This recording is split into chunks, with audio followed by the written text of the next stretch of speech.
Kita masih bahas soal Mahkamah Konstitusi memberikan penafsiran resmi dan mengukuhkan makna frasa perlindungan hukum bagi wartawan yang diatur dalam pasal 8 Undang-Undang Nomor 40 Tahun 1999 tentang pers.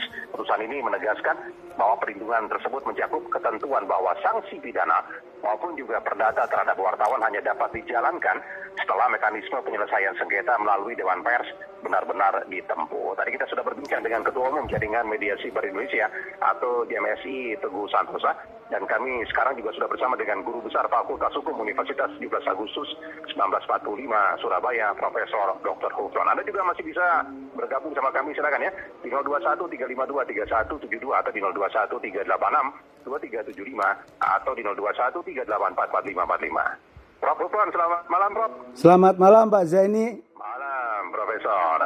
Tadi kami berbincang dengan jurnalis dari salah satu media siber ya, Prof.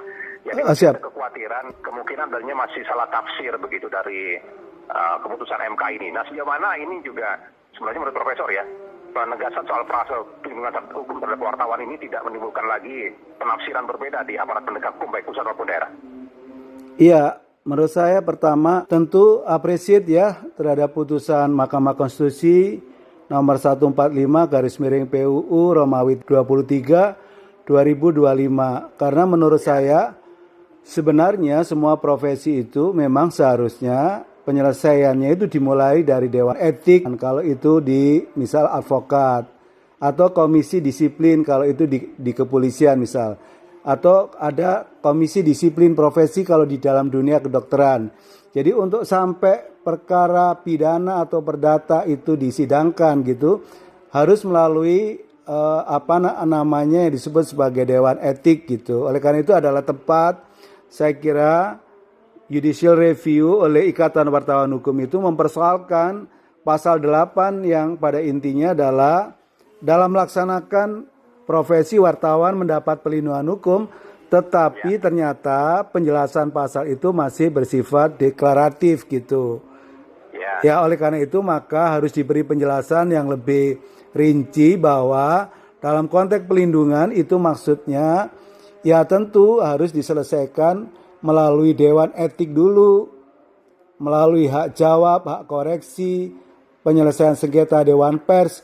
Baru kalau ternyata setelah itu ada unsur pidananya, maka baru diselesaikan melalui aspek pidana, aspek hukum gitu. Jadi aspek hukum perdata pidana bersifat ultimum remedium, tapi penyelesaian melalui forum Dewan Pers itu adalah sebagai primum remedium. Kira-kira itu yang harus difahami oleh tidak saja kalangan pers, tapi juga oleh kalangan aparat penegak hukum, termasuk peradilan gitu. Supaya tidak serta-merta kemudian tidak bisa memahami secara utuh putusan Mahkamah Konstitusi yang baru berikut implikasi hukumnya gitu. Nah, kalau kita lihat dari sisi masyarakat ataupun kelompok masyarakat lah yang kadang-kadang mereka merasa dirugikan lah dengan pemberitaan dari media begitu. Nah, untuk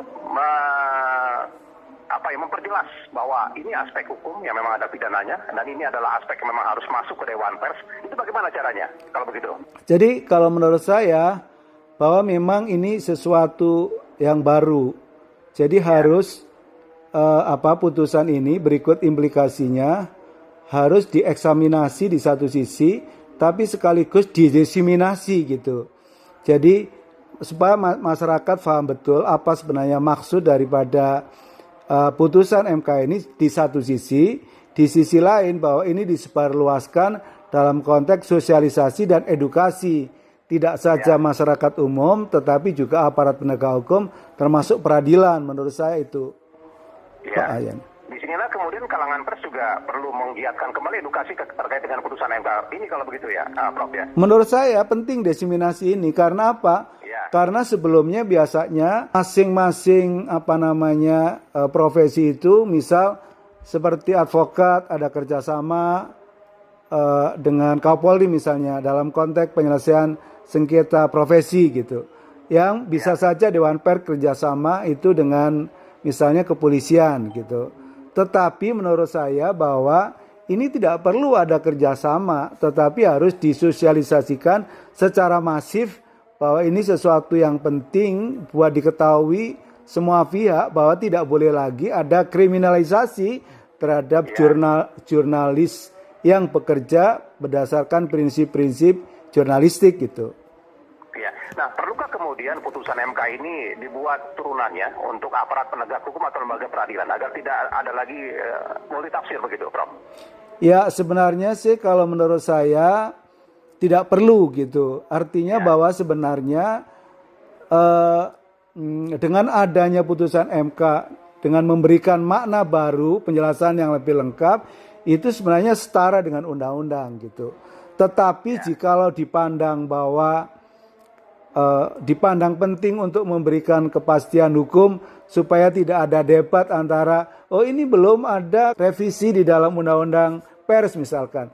Ya bisa saja bahwa revisi pasal 8 itu berdasarkan putusan MK gitu. Tetapi menurut saya putusan MK itu tidak mesti melulu harus melalui revisi undang-undang. Karena apa? Karena sesungguhnya dia itu sama dengan undang-undang gitu. Oleh karena itu semua pihak baik pada tingkatan di legislatif, di DPR gitu, kemudian aparat penegak hukum dalam semua tingkatan di polisian, kejaksaan, pengadilan, termasuk masyarakat luas misalkan, termasuk TNI kali juga ya, paham bahwa tidak boleh lagi ada kriminalisasi gitu. Ya. Nah ini kan kalau dari perbincangan kita lah antar wartawan ya, Prof ya, keputusan MK ini kan juga ada implikasinya. Di mana kan sebenarnya kan tidak hanya memberikan perlindungan kepada pers atau jurnalis, tapi juga kepada masyarakat. Nah ada satu kekhawatiran jika ini memang masyarakat sudah paham mengerti, kemudian akan banyak laporan masuk ke Dewan Pers menumpuk begitu. Akhirnya masyarakat menjadi mungkin ya agak kecewa karena mungkin penanganannya agak lama. Nah bagaimana agar ini tidak menimbulkan hal seperti ini, Profesor? Kamu Anda? Iya, kalau menurut saya sih kita mesti juga memahami bagaimana kerja-kerja jurnalistik gitu. Di satu sisi ya, yang misal bahwa kerja jurnalistik itu selalu check and recheck, cover both side misalkan, sumbernya lebih akurasi dan memiliki validitas misal.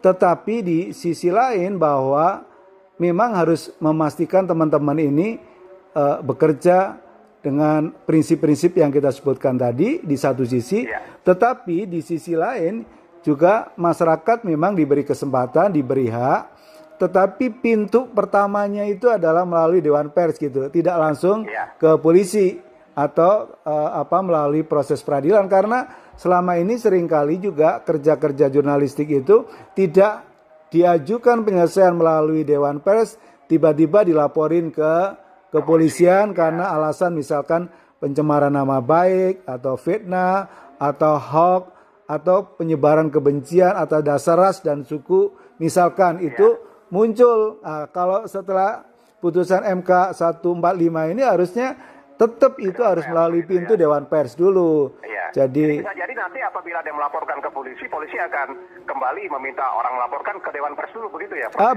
Betul. Nah, nanti akan banyak perkara akhirnya menumpuk di Dewan Pers, itu dikhawatirkan kita juga begitu, Prof. Ya, tentu semua putusan ini juga ada implikasi, tetapi menurut saya bahwa apakah nanti akan betul menumpuk? Menurut saya juga, saya pikir juga teman-teman di Dewan Pers sudah mulai merancang bagaimana desain lebih efektif bekerja begitu, agar penyelesaian melalui Dewan Pers itu yang lebih efektif, yang lebih efisien begitu, tanpa mengurangi substansi atau keadilan baik bagi pers maupun bagi masyarakat gitu.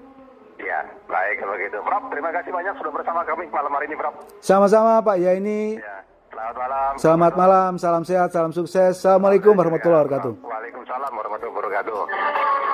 Demikian tadi Guru Besar Fakultas Hukum Universitas 17 Agustus 1945 Surabaya, Profesor Dr. Hufron.